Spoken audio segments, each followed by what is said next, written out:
दोस्तों, इस वीडियो में आपको दो मक्खियों के बारे में बताऊंगा, जिनमें से एक मक्खी हमें शहद देती है और दूसरी शहद नहीं देती।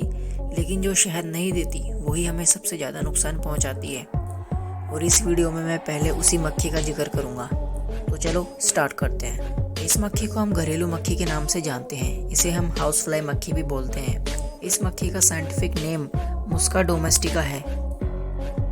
दोस्तों, इन मक्खियों के पैरों में कुछ ऐसे रिसेप्टर्स लगे होते हैं जिनके सारे ये चीज़ों के ऊपर बैठ के उनके स्वाद का पता लगाती हैं। और आपने देखा होगा कि ये मक्खियाँ बार बार अपने दोनों हाथों को रगड़ती हैं। तो ये ऐसा क्यों करती हैं? ये ऐसा इसलिए करती हैं क्योंकि अपने पुराने रिसेप्टर्स हटाती हैं जो इन्होंने स्वाद लेने के लिए यूज़ करा था, ताकि ये नए स्वाद को अच्छी तरीके से ले सकें। दोस्तों, इन मक्खियों को पकड़ना बहुत कठिन होता है क्योंकि अपने पीछे देख सकती हैं। पीछे से मेरा मतलब है ये एक समय पे काफ़ी सारी चीज़ों को देख सकती हैं, फिर चाहे वो किसी भी डायरेक्शन में हो, क्योंकि इनकी आंखें स्थिर और मिश्रित होती हैं। इनकी दोनों आंखों में काफ़ी मात्रा में लेंसेज होते हैं जिनके सहारे ये हर डायरेक्शन की चीज़ों को देख पाते हैं और अपनी तरफ आते खतरे को भी भांप लेते हैं, जिससे ये बच जाते हैं। और इन मक्खियों को 360 डिग्री भी कहा जाता है।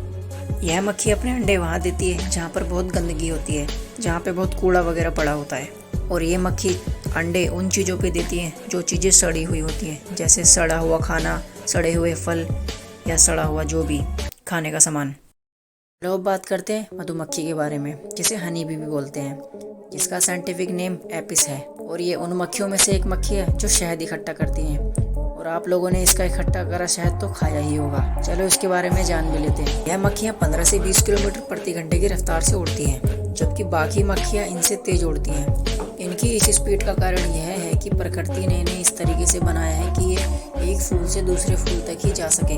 और जब ये पूरी तरीके से पराल से भरी होती है, पराल जिसे पोलन भी कहा जाता है, ये वो मीठा पदार्थ होता है जिसे मक्खियाँ फूलों में से निकालती हैं, तब इनकी स्पीड 12 किलोमीटर प्रति घंटे की रफ्तार की हो जाती है। एक छत्ते में 20 से 60,000 मक्खियाँ रहती हैं, और जिसमें सबका अपना अपना कुछ काम होता है, जैसे कि नर्स मधुमक्खी यानी कि दाई, जो कि बच्चों का ख्याल रखती है। और कुछ मधुमक्खियाँ छत्ते के मेन गेट पे खड़ी होती है, और कुछ छत्ते का निर्माण करती है, जिसमें रानी मधुमक्खी अंडे देती है। और कुछ मक्खियाँ उन छत्तों के लिए शहद इकट्ठा करती है। बाकी बची रानी की करीबी मक्खियाँ रानी का ख्याल रखती है, उसे नहलाना धुलाना, उसके खाने पीने का। और रानी मधुमक्खी का इतना ख्याल क्यों रखा जाता है, ये मैं आपको आगे बताऊंगा। वीडियो में बने रहें। रानी मक्खी संभोग के 48 घंटे बाद अंडे देना शुरू कर देती है। रानी मक्खी चाहे तो अपने शरीर का पूरा भार अंडे में डाल सकती है। यह एक दिन में 1500 अंडे देती है। रानी का काम सिर्फ अंडे देना है, और ये सिर्फ रानी ही करती है। इसीलिए कुछ मक्खियाँ उसका ख्याल रखती है, जिससे कि वो सही तरीके से अंडे दे सके। सबसे छोटी मक्खियों का काम होता है मोम बनाना। और ये मोम कैसे बनाती है, चलिए जानते हैं। इनके पेट के नीचे 8 युग्मिन ग्रंथियां होती है, जिन्हें हम पेरिट ग्लैंड्स भी कहते हैं, जिसमें मोम की बूंदें बनती हैं। इसी मोम की बूंदों का इस्तेमाल करके मक्खियां छत्ते को बनाती हैं। नर मक्खी का एक ही काम होता है, रानी को शुक्राणु देना। नर मक्खी पैदा होने के 1 हफ्ते बाद संभोग के लिए तैयार हो जाती है।